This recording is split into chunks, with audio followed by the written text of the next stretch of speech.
Hello बच्चा party.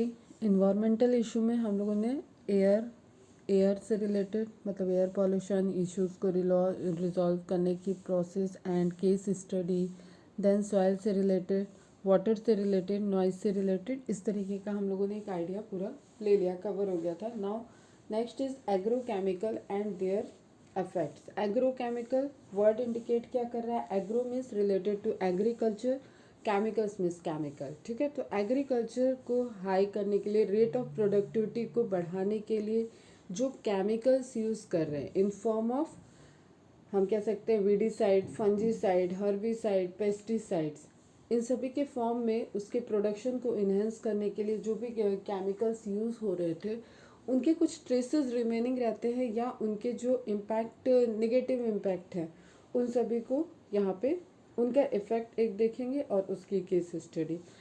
तो start करते हैं एनसीईआरटी के पॉइंट से। In the wake of green revolution, use of inorganic fertilization and pesticides has increased manifold for enhancing crop production. Green revolution, हरित क्रांति सुने होगे तुम लोग। हरित क्रांति मीन्स प्रोडक्शन को हाई करना, एकदम रिवोल्यूशन आया कृषि मतलब एग्रीकल्चर से रिलेटेड जो रिवोल्यूशन हुआ था उसको ग्रीन रिवोल्यूशन कहते हैं। तो उसको इन्हेंस करने के लिए फर्टिलाइज़र का यूज़ बढ़ गया एंड पेस्टिसाइड्स मतलब जो पेस्ट पे अटैक कर सकते हैं उनका यूज़ बढ़ गया। तो इससे कई फोल्ड मतलब मैनी फोल्ड, कई गुना इन्हेंसिंग हुआ किसमें? क्रॉप प्रोडक्शन में। पेस्टिसाइड्स, पेस्ट पे अटैक, हर्बिसाइड्स, हर्ब्स मतलब वीडीसाइड बोल ले, फंजीसाइड फंगस पे अटैक करने वाला, आर बीइंग इंक्रीजिंगली यूज्ड। जितना ज़्यादा अब सबको जैसे जैसे अवेयर, अरे वाह ये इसका अगर छिड़काव कर देंगे खेत में तो कोई भी पेस्ट नहीं आएगा, वाह कितना इजी है, तो वो यूज़ एक तरीके से बढ़ता जाएगा। ठीक है, उससे प्रोडक्शन हाई रहेगा। This incidentally are also toxic to non target organism that are important component of the soil ecosystem. अब एक अगर हम पेस्टिसाइड्स की बात करें तो हमने किसी टारगेटेड पेस्ट के लिए अगर हमने पेस्टिसाइड्स वहाँ पे स्प्रे किया है तो pesticide is a toxic material. और हर जो इंसेक्ट है वो टॉक्सिक मटेरियल उसको पहचानेगा तो नहीं कि हाँ ये पर्टिकुलर इंसेक्ट के लिए ही टॉक्सिक मटेरियल है, तो वो ऑब्वियसली वहाँ पे जो उससे उसके टारगेट नहीं थे उनके भी फूड चेन में जाएगा या उनके अंदर जा रहा है तो उसको भी इफेक्ट करेगा। ठीक है, जैसे जस्ट एग्जांपल ले लो कि हनी बी पे इम्पेक्ट पड़ गया तो हनी बी हुआ, भौरा हुआ, बटरफ्लाई हुआ, ये सब क्या है? ये हमारे लिए यूज़फुल है। ठीक है, हमारे पॉलिनेशन सिस्टम के लिए है, हनी प्रोडक्शन के लिए हनी भी यूज़फुल है। तो अनटारगेटेड इंसेक्ट भी उसके टारगेट में आ गए। ठीक है, एंड बेसिकली अब फिर कोई केमिकल है वो सॉइल में जा रहा है, सॉइल की सैलिनिटी वगैरह बढ़ रही है, उससे क्या होता है कि पूरा वहाँ का वो सॉइल विदाउट फर्टिलाइज़र वहाँ पे नेचुरली कुछ ग्रो ही नहीं करेगा फिर आगे कभी। धीरे धीरे धीरे धीरे वो इस तरीके की सॉइल हो गई कि विदाउट फर्टिलाइज़र वहाँ पे बायो फर्टिलाइज़र या फर्टिलाइज़र वहाँ पे कोई प्रोडक्शन ही नहीं किया जा सकता। ठीक है, तो इस तरीके का अगर एक सिस्टम जनरेट हो रहा है तो क्या होता है ना कि कोई भी चीज़ कहीं पे भी जब भी तुम लोग मैंने ये इश्यूज वगैरह पढ़ाए तो तुम्हें मैंने बताया है कि किसी भी चीज़ का यूज़ करके हो सकता है हमें ऑल ऑफ सडन एक उससे बेनिफिट दिख रहा होगा, तभी वो चीज़ इवॉल्व की गई एंड उसको यूज़ में लाया गया, लेकिन उसके साइड इफ़ेक्ट्स भी एक टाइम के बाद दिखते हैं और जब वो यूज़ होने लगता है तब पीपल केम टू नो कि क्या इसका साइड इफ़ेक्ट था और ये इसने कहाँ पे हमें, हम अच्छाई के लिए यूज़ किए लेकिन क्या इससे नुकसान हो गया। ठीक है, तो वैसे ही एक इंसिडेंट्स यहाँ पे समझ लो। Do you think this can be biomagnified in the terrestrial ecosystem? Last class में हम लोग बायोमैग्निफिकेशन को पढ़े थे। अब ऑब्वियसली अगर ये ट्रेसेस जो इसके रह जा रहे हैं, रिमेनिंग जो पोर्शन इसके हैं वो धीरे धीरे फूड चेन में अगर चले गए तो वो क्या होगा? फिर बायोमैग्निफिकेशन हो जाएगा उसका, तो ऑब्वियसली कर सकता है। ठीक है, we know what the addition of increasing amount of chemical fertilizer can do to aquatic ecosystem viz eutrophication जैसे जो वही मतलब न्यूट्रिटिव वैल्यू इनरिच करना। ठीक है, एक एक्वेटिक सिस्टम की इन न्यूट्रिटिव वैल्यू एजिंग के साथ बढ़ती है, लेकिन अगर हम इस तरीके से ऐड कर रहे हैं वहाँ पे ऑर्गेनिक मटेरियल, वहाँ पे नाइट्रोजन, वहाँ पे फास्फोरस के सोर्सेज बढ़ते जा रहे हैं, तो वहाँ पे फाइटोप्लैंक्टन्स ग्रो करेंगे। ठीक है, उसमें रिचनेस आ गई ना, उसमें उस सॉइल में, अरे उस एक्वेटिक सिस्टम में रिचनेस है, तो वहाँ पे फाइटोप्लैंक्टन्स हायर अमाउंट में ग्रो कर जाएंगे, तो ऑब्वियसली वहाँ पे भी अफेक्ट पड़ा। The current problem in agriculture are therefore extremely grave. अब ये प्रॉब्लम एक इस तरीके से हो गई है कि हम टोटली फिर डिपेंडेंट हो जाएंगे इन्हीं सब चीज़ों, और हो चुके हैं। ठीक है, अब सीड लेने के लिए किसान, चलो एक इमेज में दिखाती हूँ तुम्हें, उससे समझ में आएगा कि क्या क्या अब फेस करना पड़ा। ठीक, इस पे देखो ध्यान से, एक सेंटर में एक फार्मर है, किसान है, जो कि सोच रहा है कि क्या क्या होगा। तो उसका पहला क्वेश्चन है कि where are my traditional seed. हम पहले तो इस तरीके के सीड पर डिपेंडेंट नहीं थे कि हम आपके बायोटेक्नोलॉजी से जनरेट किए हुए सीड को खरीदें और वो एक ही बार प्रोडक्शन करें, इस तरीके के सीड पे हम डिपेंडेंट नहीं थे। तो हमारे ट्रेडिशनल सीड कहाँ गए? ये लगभग हरित क्रांति के बाद जो फार्मर्स का प्रॉब्लम्स एकदम से तेजी से बढ़ा और टाइम के साथ ये प्रॉब्लम्स दिखी, ठीक है, उसको एक यहाँ पे ग्राफिकल वे में विजुअलाइज कराने की कोशिश की गई है। ठीक है, तो पहला क्वेश्चन वो पूछ रहा है where are my traditional seed. फिर पूछ रहा है where is the ground water, my well is dried up. पहले खेती के लिए ऐसे नहरों की बहुत ज़रूरत नहीं होती थी, या नहर है तो ठीक है, वहाँ पे एक उनका लोकल भी उनका कुआं होता था, वो उससे भी खेती कर लेते थे। फिर नहर सिस्टम पे आए, अब उस नहर में जब नदियों से सप्लाई आएगा तभी वो डिपेंडेंट हो गए। ट्यूबवेल लगाएंगे, ट्यूबवेल लगा रहे हैं तो ट्यूबवेल मीन्स एक इक्विपमेंट समझो जिससे ग्राउंड वाटर को पुल किया जाता है। ठीक है, तो उसमें भी ग्राउंड वाटर का लेवल मिलेगा तभी वाटर आएगा। तो इस तरीके की टेक्निक जो वो यूज़ करते थे इरिगेशन के लिए, सिंचाई के लिए, वो सारी टेक्निक धीरे धीरे पूरा टोटली डिपेंडेंट हो गई। अब उनकी लोकल टेक्निक ख़त्म होती गई, वो टोटली डिपेंडेंट है या तो नदी के आसपास के उनके खेत हों या तो नहर वहाँ बनी हो। ठीक है, नहर, कैनाल से, कैनाल वहाँ तक बना हो, वाटर की सप्लाई जा रही हो और उसमें गवर्नमेंट बॉडी इन्वॉल्व होगी। तो वो पूछ रहा है where is the ground water, my well is dried up. Soil has lost its physical, chemical, biological character. जो मेरी नेचुरल सॉयल थी वो उसका biological, physical, chemical character disbalance हो चुका है। Cost of input has increase, needs 300 kg urea per hectare compare to 3 kg initially उसको इतना यूज़ करना पड़ रहा था, लेकिन वो धीरे धीरे कितना एकदम कई गुना बढ़ता जा रहा है। ठीक है, my seeds are not germinating, soil has become saline. अब एक प्रॉब्लम क्या हुआ था, हरित क्रांति के ड्रॉबैक जब लिखे जाते हैं ग्रीन रिवोल्यूशन की, तो इसकी ड्रॉबैक ये थी कि बहुत हाई अमाउंट में बहुत वाटर की सप्लाई और सारी चीज़ों की जो किया गया, नहरें वगैरह बनी, उसके बाद क्या हुआ कि वाटर की सप्लाई का तो था लेकिन वाटर ड्रेनेज का नहीं था, तो वाटर बहुत जगह स्टोर होने लगे। अब वाटर क्या होगा, स्टोर होगा, तो वहाँ पे जो सॉइल की ऑक्सीजन की वैल्यू है, तो वो ऑक्सीजन वहाँ पे एयर के फॉर्म में डिजोल्व होगी वाटर में एंड फिर रिलीज हो जाएगी। ठीक है, तो सॉइल से पहली चीज़, ध्यान से सुना, पहली चीज़ ऑक्सीजन खत्म होने लगी। उसके बाद अब उसमें जो सॉल्ट थे वो प्रेजेंट थे, वो डिजोल्व होके वाटर में, वो सॉइल से वाटर में आ गए। ठीक है, और धीरे धीरे उसकी उसकी सॉइल, मतलब वो जो धंसा हुआ सॉइल में था सॉल्ट, वो ऊपर के सरफेस पे आ गया और ऊपर वाली फर्टाइल सरफेस होगी।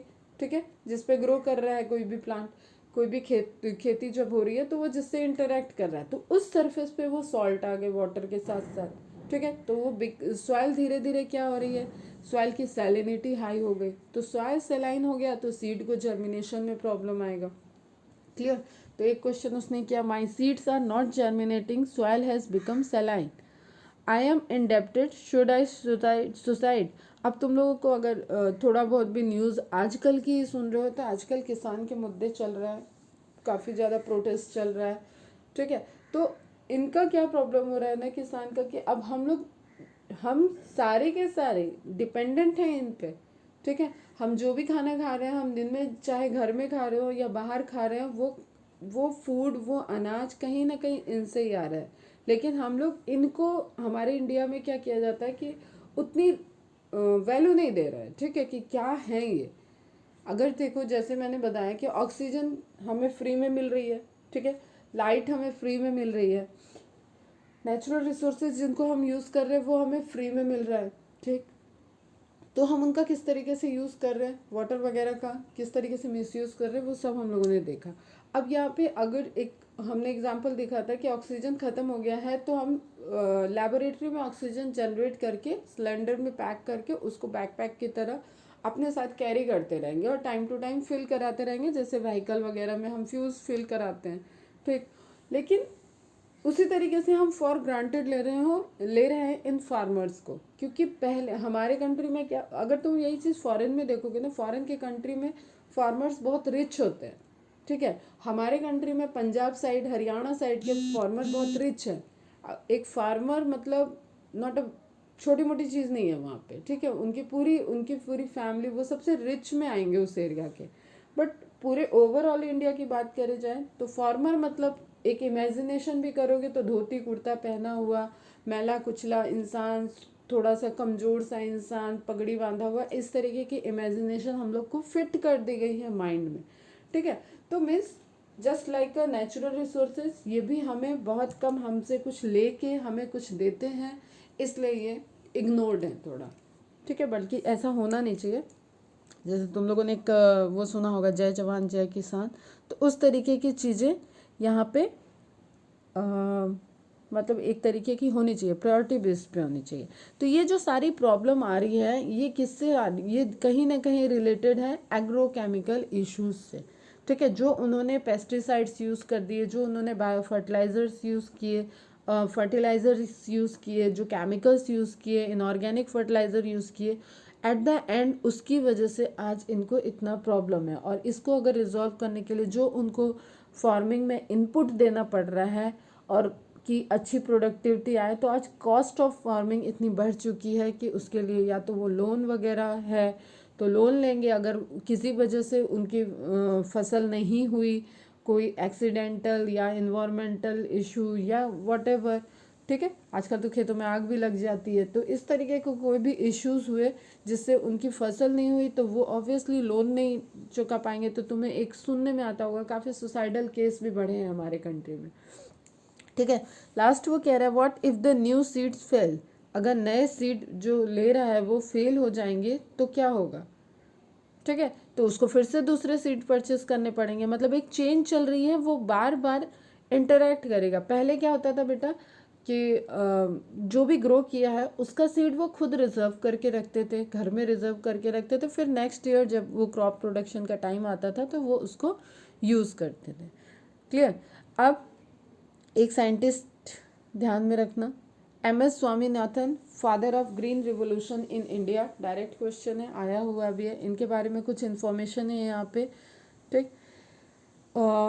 ये पढ़ लेना तुम लोग, थोड़ा सा नोट डाउन भी कर लेना, अवार्ड वगैरह भी इनको मिले हुए हैं, ठीक। तो इन्होंने ग्रीन रिवोल्यूशन का जो मेजर स्टेप था इंडिया में वो लिया था। अब हम यहाँ पे एक ग्राफ देख रहे हैं जहाँ पे पेस्टिसाइड्स प्रोडक्शन और इसका इम्पैक्ट, ग्राफ बहुत क्लियर नहीं है बट तुम देख सकते हो कि जिस जिस तरीके से ह्यूमन पॉपुलेशन बढ़ रहा है, रिक्वायरमेंट बढ़ रही है, उस तरीके से हम लोगों को पेस्टिसाइड्स का, फर्टिलाइज़र का यूज़ करके हमने क्रॉप को इन्हेंस किया है, ठीक है। तो green revolution led to an increase in the use of bio fertiliser and pesticide, chemical fertiliser का यूज़ एंड पेस्टिसाइड का यूज़, उसको इन्हेंस किया है पूरा एक green revolution. And at the time now ऐसी कंडीशन हो चुकी है कि हम टोटली अब इस पर काफ़ी ज़्यादा डिपेंडेंट है, ठीक है। जैसे DDT का एग्जांपल हमने देखा था बायोमैग्निफिकेशन में, उस वो भी एक तरीके का क्या है, पेस्टिसाइड, ठीक। तो यहाँ पे एक लिस्ट ऑफ दिया हुआ है pesticides, environmental half life in soils pesticides. अब इनकी लाइफ ही इतनी ज़्यादा होती है कि ये सॉइल में तो प्रेजेंट ही रहेंगे और फूड चेन में है तो फूड चेन में आ गए, फिर वो मैग्निफिकेशन होगा तो एक तरीके से हार्मफुल इफेक्ट को शो करेंगे, क्लियर है बेटा, ठीक। अब ये तो रेडियो एक्टिविटी वाला है, वापस से NCERT देखते हैं।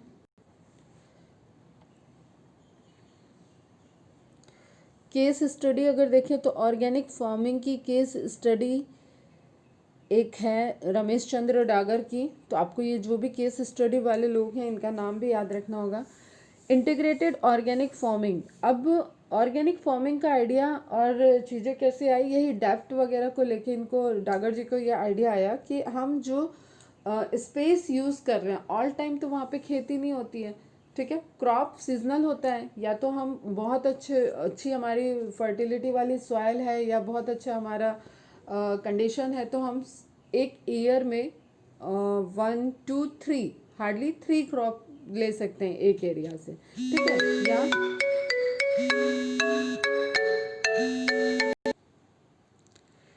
ठीक है, केस स्टडी में अब डागर जी ने वही उस एरिया में पर्टिकुलर वो खेत के मतलब एग्रीकल्चर के साथ साथ और भी रिसोर्सेज को यूज़ करें, जैसे बी कीपिंग को यूज़ करें, dairy management, water harvesting, composting, इस तरीके का वो एक एग्रीकल्चर भी हो लेकिन एक पूरे चेन प्रोसेस में।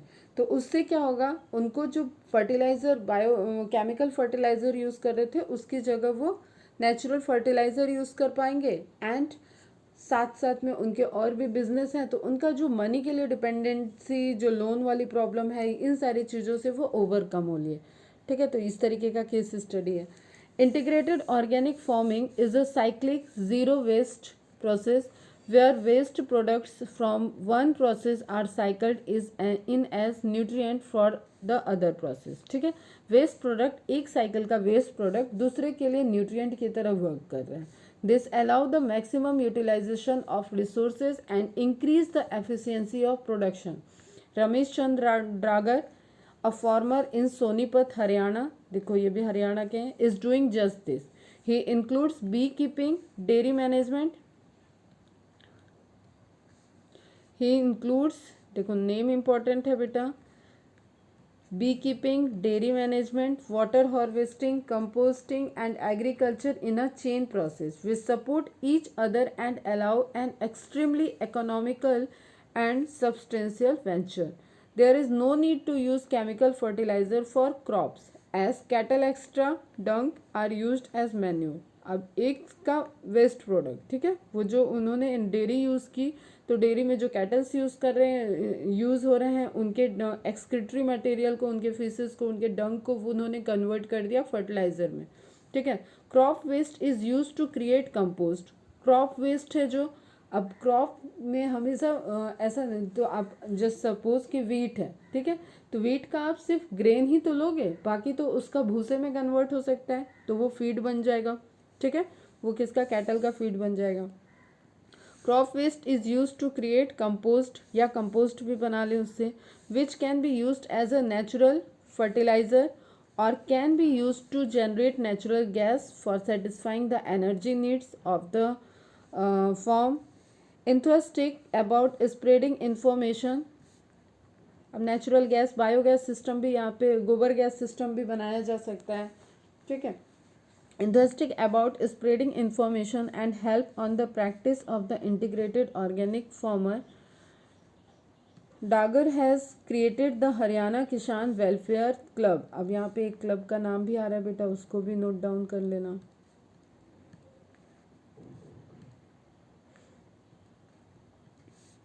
ठीक है। Dagar has created the Haryana Kisan welfare club with a current membership of 5000 farmer, और ये आई थिंक अराउंड 2007 में एनसीईआरटी लिखी गई थी, तब का ये डेटा है। अब ये डेटा अप्रॉक्सीमेटली मोर देन 60,000 पहुंच चुका है, तो एक अच्छा खासा लोग, अच्छे खासे फार्मर्स इससे जुड़े हुए हैं और वो इसको, इस प्रोसेस को यूज़ कर रहे हैं।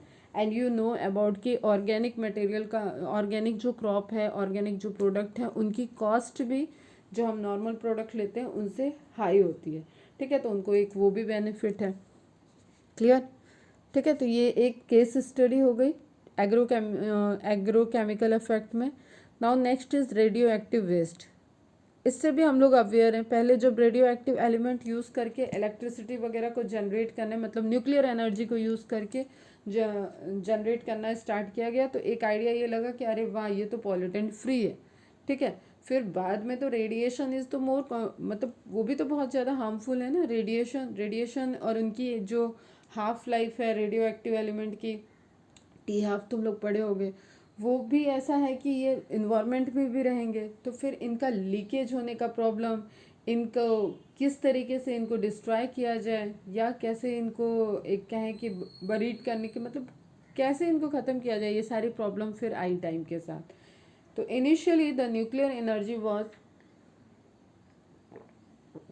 held as a non-polluting way for generating electricity. Later on, it was realized that the use of nuclear energy has two very serious inherent problems. The first is accidental leakage as occurred in the, अब यहाँ पे again आपको cases दिए हुए हैं, 3 Mile Island and Chernobyl incident, and the second is safe disposal of radio active wastage. तो दो problem इसके साथ देखी गई, ये इनका लीकेज किस तरीके से रोका जाए, और दूसरी प्रॉब्लम इनके डिस्पोजल की।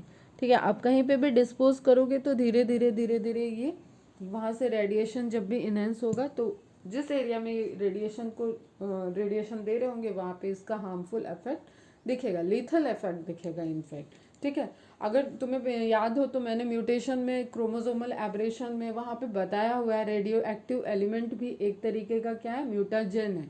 तो ये डीएनए पे भी एक्ट कर सकता है। ठीक है, डीएनए को डैमेज करेगा, उससे डिसऑर्डर्स होंगे। तो इस तरीके की पूरी एक हम लोगों ने ऑलरेडी स्टडी की हुई है, उन चीज़ों को देखते हैं रिलेटिवली यहाँ पे। Radiation that is given off by nuclear waste is extremely damaging to organisms because it causes mutation at a very high rate. At high doses, nuclear radiation is lethal, but at lower dose, it creates various disorders. The most frequent of all being is cancer. ठीक है, जब DNA के dimers वहाँ पे DNA में base के dimers form होंगे, variations आएंगे, तो कैंसर एक बहुत प्रोमिनेंट डिजीज़ है जो कि रेडिएशन से enhance हो रही है। Therefore, nuclear waste is an extremely potent pollutant and has to be dealt with utmost caution. It has been recommended that storage of nuclear waste after sufficient pre-treatment should be done in suitably shielded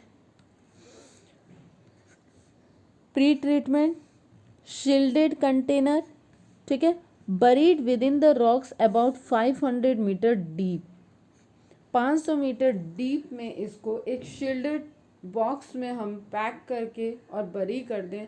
ये एक वे आया कि किस तरीके से इनको एक तरीके से मतलब ओवरकम किया जाए, इनको डिस्ट्रॉय, इनको किस तरीके से डिस्ट्रॉय तो नहीं कर सकते, तो इनको किस तरीके से अपने से डंप करके दूर किया जाए। तो उसके लिए जो डेप्थ दी गई दैट इज़ 500 मीटर। अब क्या है ना कि हम लोग जैसे कभी भी तुम लोग सुनते होगे ये भी कि उस जगह पे खुदाई में ये मिल गया। ठीक है, तो अब इनसे क्या होगा ना, इनसे क्या प्रॉब्लम है, अगेन हम आने वाली जनरेशन के लिए प्रॉब्लम कर रहे हैं। कहीं पे कोई प्रोसेस चलेगा, कुछ उसको खुदाई में मिलेगा, एक तो इस पर इंफॉर्मेशन रिटर्न रहेगी, ऑब्वियसली रिटर्न रहेगा। ठीक है, जैसे तुमने अभी सुना होगा राम मंदिर वाला जब अयोध्या में केस हो रहा था, बनने स्टार्ट हो रहा था, तो उस दिन जो नींव रखी गई थी उसमें भी डेप्थ में इसके बारे में टाइम वगैरह सब लिख के एक डेप्थ में एक रखा जाता है।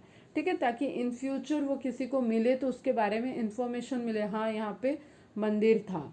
ठीक है, इस तरीके की चीज़ें। तो उसी तरीके से अगर ये है तो अब कोई गया, कोई इसको फाइंड आउट करेगा, तो पहले जो मिथ चलता था कि खजाना ज़मीन से खजाना मिल जाता है, बहुत लोग गाड़ के रखते थे तो वो सोने चांदी की असरफियाँ मिल जाएंगी।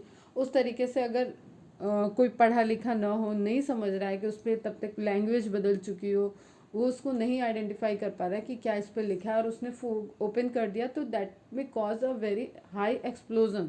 ठीक है, एक तरीके का वो एक्सप्लोसिव मटेरियल की तरह वहाँ पे रहेगा। तो ये सब एक इसके निगेटिव इम्पैक्ट हैं, और ये ऐसी चीज़ है जिसको एकदम डिस्ट्रॉय तो किया ही नहीं जा सकता। डिस्पोजल करने का ये एक वे है, लेकिन इसके प्रॉब्लम्स आएंगे इन फ्यूचर। ठीक है, However, this method of disposal is meeting stiff opposition from the public, और स्टिल अभी ये तो बात की बात मैंने बताई कि कंटेनर मिलेगा ओपन हुआ तो वो क्या अफेक्ट करेगा, लेकिन फिर भी लोगों को भी इससे ऑब्जेक्शन है, क्योंकि वो जहाँ पे भी नियर बाय उससे इंटरेक्टिंग पीपल है तो वो उसका अपोज करते हैं। Why do you think this method of disposal is not agreeable to many people, अभी मैंने बताया, ठीक है बेटा। वहाँ से रेडिएशंस निकलेंगी, रेडिएशन का हार्मफुल इम्पैक्ट है, या उस एरिया में वो जो भी लोग हैं जो आगे की थोड़ा सोचेंगे कि नहीं इट इज़ नॉट सेफ, तो वो भी अलाउड नहीं करते हैं। तो इसके लिए भी प्रॉपर एक आप डिस्टेंस एरिया निकालिए, वहाँ पे 500 मीटर मतलब आधा किलोमीटर समझ लो उसका डेप्थ बनाइए, उसके बाद उसको पुट करिए उसके अंदर। तो इस तरीके के मेथड्स यूज़ किए जाते हैं, ठीक है। अब यहाँ पे जो 2 केसेस दिए गए हैं उसको देख लो फटाफट।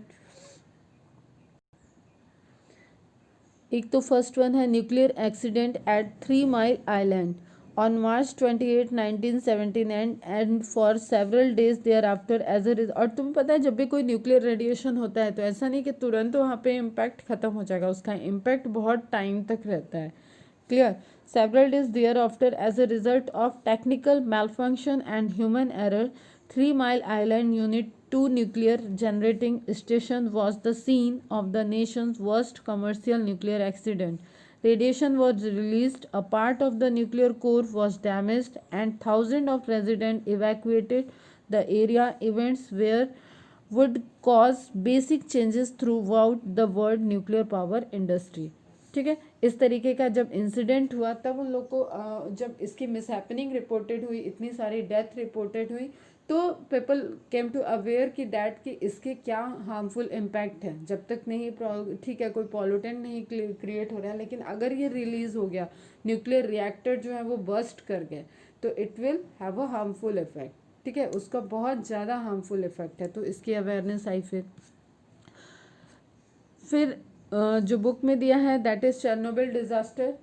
आपको लोकेशन ध्यान में रखना है, ईयर ध्यान में रखना है, इंसिडेंट के बारे में ध्यान में रखना है। The nuclear accident in Chernobyl took place on 26 April 1986 at around 1 मतलब अर्ली रात के ही टाइम हुआ, ये लगभग 1:30 बजे के करीब। When reactor number 4 experienced an explosion, again reactor explode कर गया। It occur during a safety test that was simulating a power outage and the resulting fire caused updraft that lasted for several days. यहाँ पे भी several days का रहा. The updraft were contained on 4th May while the fire inside reactor 4 was not extinguished until the 10th May. मतलब 26 अप्रैल से लेके 10 मई तक तो इसका ऐसे ही इफेक्ट रहा, और मतलब इसमें भी काफ़ी लोगों की डेथ हुई, ठीक है। और इसके बारे में एग्जैक्ट डेटा रिलीज़ ही नहीं किया गया कि क्या what was the exact data, ठीक। तो ये तो कुछ ऐसे इंसिडेंट हैं जो इसमें मेंशन है। एक ऐसे ही रेडिएशन तो नहीं, गैस निकलने की ट्रेजेडी तुमने सुना होगा, भोपाल गैस ट्रेजेडी 1984 का केस है ये, ठीक है। और इंडिया में क्या ऑल ओवर वर्ल्ड सबसे ज़्यादा जो एक इंडस्ट्रियल ट्रेजेडी हुई थी उसमें फर्स्ट नंबर पे लिया जाता है भोपाल गैस ट्रेजेडी को, ठीक है। एंड यू नो कि I am related to Bhopal, तो मैंने तो इसके लोगों को भी देखा है, इम्पैक्ट पड़े हुए लोगों को देखा है, एंड डायरेक्ट रिलेटिव्स तो नहीं, लेकिन जो भी मेरे लोग वहाँ पे रहते हैं वो लोग बताते हैं कि इससे रिलेटेड, और आज भी इतना टाइम होने के बाद भी इसका इफेक्ट वहाँ उस एरिया में, वहाँ के वाटर में, वहाँ के सॉयल में, वहाँ के लोगों के, वहाँ के जीन में पहुँच चुका है म्यूटेशन। इवन जो बच्चे उस वक्त मतलब गैस्ट्रेशन पीरियड में थे, ठीक है, वो उनमें काफ़ी ज़्यादा म्यूटेशन हुआ, वो डैमेज उनको मतलब एबनॉर्मल हुए, कई सारी डिजीज़ वहाँ से अराइज हुई, तो एक मेजर कॉज था। तो इससे रिलेटेड भी क्वेश्चन आया हुआ बेटा, तो आप ये भी एक, ये जो मेथाइल आइसोसाइनाइड वहाँ से रिलीज़ हुई थी, और it is a kind of pesticide, ठीक है। एक पेस्टिसाइड की तरह पेस्टिसाइड वहाँ पे बन रहा था, और उसका लीकेज और पूरा उसकी वजह से क्या हुआ कि कितने लोग की, मतलब देखो यहाँ पे डेटा दिया हुआ है कि पीपल डाइड 40,000, और इससे ज़्यादा ही लोग मरे होंगे। तो एक बहुत बड़ी ये घटना थी जो जिससे भोपाल को पूरे वर्ल्ड में एक रिकॉग्निशन भी मिला कि अगर आप भोपाल का नाम लोगे तो सबसे पहले गैस ट्रेजेडी की ही बात आती है, ठीक है। तो कंपनी का नाम ध्यान में रखना, यूनियन कार्बाइड कॉरपोरेशन, एंड इससे जो केमिकल रिलीज हुआ था दैट इज मेथाइल आइसोसाइनेट, ठीक है। और इसकी वजह से बहुत ज़्यादा इफेक्ट पड़ा था, कई लोग वहाँ पे इनिशियली जो ईचिंग वगैरह स्टार्ट हो गई थी, आंखों में जलन, ये सारी चीज़ें, फिर सांस लेने में दिक्कत, फिर कई लोग रोड पे ही डेथ हो गई, कई बाद में डेथ हुई, कई सालों तक डेथ होती रही उससे। क्लियर बेटा, तो जस्ट एक ये भी इंफॉर्मेशन नोट डाउन कर लेना। नाउ एग्रोकेमिकल हो गया. Next one is I think green house effect है. ग्रीन हाउस इफेक्ट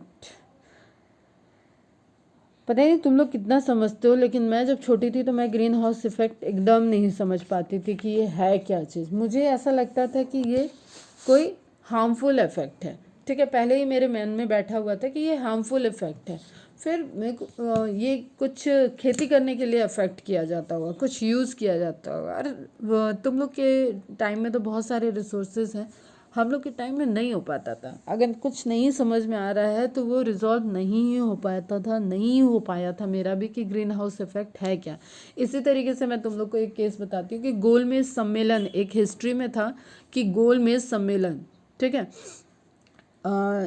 तो इसका आंसर लिटरली मैंने ये लिखा था, गोलमेज के किनारे बैठ के जो मीटिंग की जाती है, एक मीटिंग हुई थी, उसको गोलमेज सम्मेलन कहते हैं. कोई कुछ नहीं पता कि क्या है वो. तो उसी तरीके से जो वर्ड इंडिकेट कर रहा है ग्रीन हाउस इफेक्ट. ठीक है, एक ग्रीन कलर का हाउस होता है, उसके अंदर खेती होती है, उस ग्रीन कलर के हाउस की वजह से उस खेती पे जो इफेक्ट पड़ता है, प्रोडक्शन पे जो इफेक्ट कहता है, इसको ग्रीन हाउस इफेक्ट कहते हैं. इस तरीके का इन्फॉर्मेशन फर्स्ट टाइम मैंने समझा था इस टॉपिक से. ठीक है, इसलिए मुझे ये टॉपिक बहुत अच्छे से याद आता है.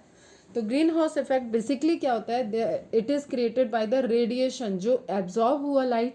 ठीक है, जो अर्थ के सरफेस पे लाइट एब्जॉर्ब हुई और उसके बाद वो रेडिएट हो रही है, जो वो एमिट हो रही है, और उससे एक टेम्परेचर, जो एवरेज टेम्परेचर हमारे अर्थ का मेंटेन हो रखा है. अदरवाइज इट विल, अगर हम कहें रात की बात तो ये बहुत हमेशा हर रात को एक ठंड आएगी.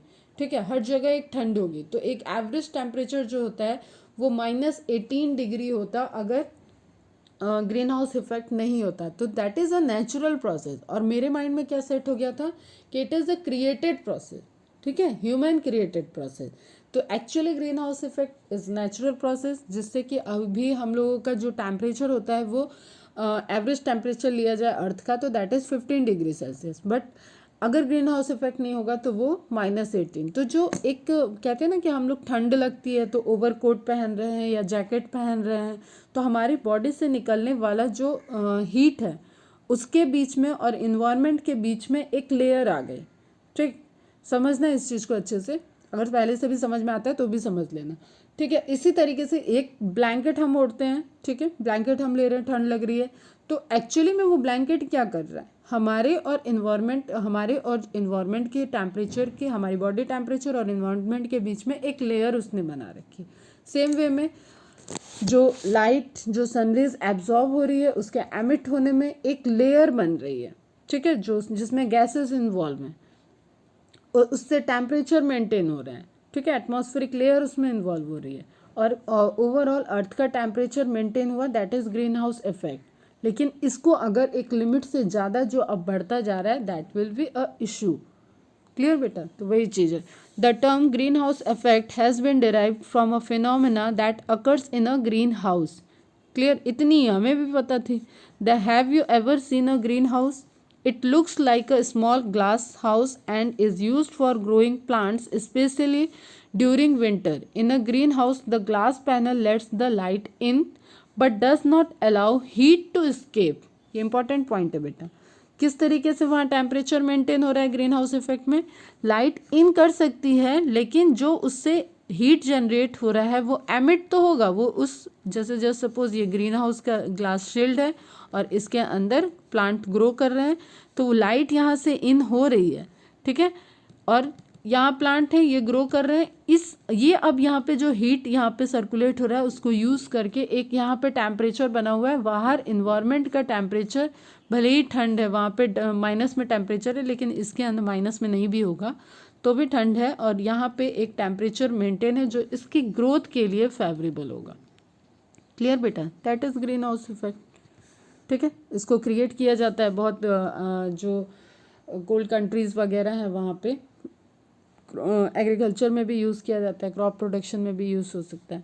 It looks like a small house and is used for growing plants, especially during winter. In a greenhouse, the glass panel lets the light in but does not allow heat to escape.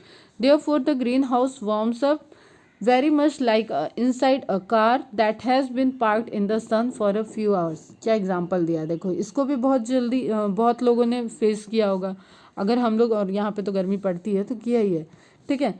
Car अगर बंद खड़ी रहे तो हम देखेंगे थोड़ी देर बाद हम शॉपिंग वगैरह करके जाएंगे तो वहाँ पे कार एक अंदर से अलग टेम्परेचर है और बाहर का एक अलग टेम्परेचर फील होगा। That is a like a green house.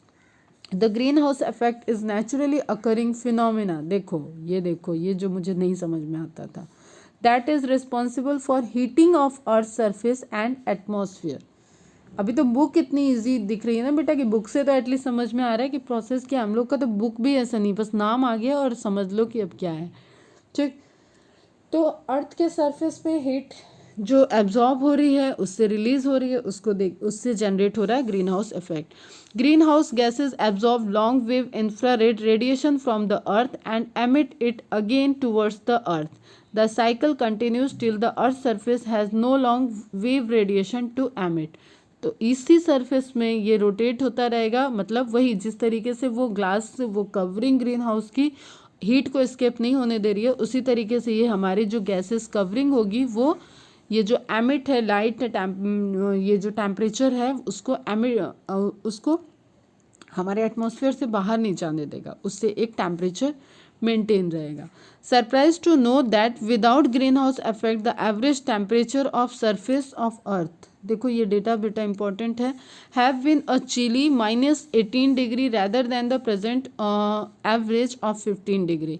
In order to understand the greenhouse effect it is necessary to know the fate of the energy of fate means भविष्य, ठीक है, नियति ऑफ सनलाइट दैट रीच, उसका क्या हुआ, ठीक, energy of sunlight that reaches the outermost atmosphere clouds and gases reflect, ये सारे हम लोग पहले में देखे हुए हैं। About 1/4 of the incoming solar radiation and absorb some of it but almost half of incoming solar radiation falls on earth. हम लोगों ने देखा था कि 50% ही है जो अर्थ पे आ रहा है, बाकी सारा कुछ क्लाउड से रिफ्लेक्ट हो जा रहा है, कुछ लेयर से रिफ्लेक्ट हो जा रहा था, ठीक है। Surface half of incoming solar radiation falls on Earth's surface heating it, while a small portion of reflected back. Earth's surface re-emits heat in the form of infrared radiation. अब ये point important है बेटा, Earth's surface re-emit heat in the form of infrared radiation, but part of this does not escape into space as atmospheric gases. As atmospheric gases, example carbon dioxide, methane, absorb a major of fraction of it, इसलिए ये escape नहीं कर पाएगा. The molecules of these gases radiate that energy and a major part of which again comes to Earth's surface, thus heating it up once again. This cycle is repeated many times. The above mentioned gas, carbon dioxide, methane are commonly known as greenhouse gases because they are responsible for the greenhouse effect. Increase in the level of greenhouse gases has led to considerable heating of the earth, leading to the global warming. During the past century, the temperature of earth has increased by 0.6 degrees Celsius and most of it during the last 3 decades. चलो ये पहुंच गया वहाँ पे global warming पे। पहले हम लोग देख लेते हैं थोड़ा और जो गैसेस कंपोजिशन है कि क्या क्या relative contribution of various greenhouse gases to the total global warming. इसमें हमें क्लियर दिख रहा है कि 60% अकेले कार्बन डाइऑक्साइड ने संभाल रखा है, 20% methane, CFC, N2O, nitrous oxide, ये सारी चीज़ 6% है, अलॉन्ग विथ वाटर वेपर, ठीक है, ये भी इन्वॉल्व होंगे। तो ये सारी चीज़ें जो कंट्रीब्यूट कर रही हैं ग्रीन हाउस इफेक्ट को मेंटेन करने में, वो एक नेचुरल मेंटेन कर रखी हैं, और उसके बाद अगर इनका इफेक्ट हम लोग ये गैसेस बढ़ा दें तो उससे क्या होगा कि ये इफेक्ट ज़्यादा होगा, टेम्परेचर ज़्यादा स्टोर हो रहा है, ज़्यादा से ज़्यादा जितना रेडिएशन आ रहा है उसको वो साइक्लिंग कर रहा है। तो इससे क्या हो गया, धीरे धीरे वही ग्रीन हाउस इफेक्ट जो नेचुरल फिनोमिना था वो कन्वर्ट हो गया ग्लोबल वार्मिंग में, ठीक है। लास्ट 3 डिकेड्स से scientist believe that this rise in temperature is leading to deleterious changes in the environment and resulting in odd climatic changes. अब इसमें हम लोग एल नीनो इफेक्ट आ रहा है, इसको देखते हैं। ठीक है, वार्म करंट से रिलेटेड इफेक्ट है ये। Thus leading to increase melting of polar ice cap. Polar bear वाला केस जब देखे थे तब भी वहाँ पे बात बताई थी मैंने कि आइस जो है वो मेल्ट हो रही है, as well as of the other places like the Himalayan snow cap over many years. This will result in rise in sea level that can submerge many coastal areas. इसमें मैंने पहले भी बताया कि मुंबई का प्रिडिक्टिव है कि मुंबई जो है वो तुम्हारी नेक्स्ट 30 to 35 ईयर्स में वो सी लेवल इतना ऊपर हो जाएगा कि मुंबई का ये साउथ वाला पोर्शन, ये वाला पोर्शन पूरा डूब जाएगा। इस तरीके का एक प्रिडिक्शन, एक लिस्टिंग आई है। The total spectrum of changes that global warming can bring about is a subject that is still under active research. How can we control global warming? The measure include cutting down use of fossil fuel. अब important है बेटा, ये note down कर लेना।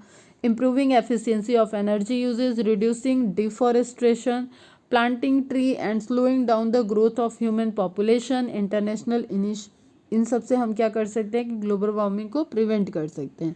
International initiatives are also been taken to reduce the emission of greenhouse gases into the atmosphere. अब जैसे जैसे awareness होती है, मैंने बताया पहले, तो फिर कुछ ऐसी मीटिंग्स होती हैं इंटरनेशनल लेवल पे भी जहाँ पे कुछ प्लेस लिए जाते हैं, कुछ प्लानिंग की जाती है कि किस तरीके से इस इफेक्ट को रोका जाए, किस तरीके से इससे डील किया जाए। नेक्स्ट इशू है ओजोन डिप्लीशन। ओजोन डिप्लीशन का भी हम लोग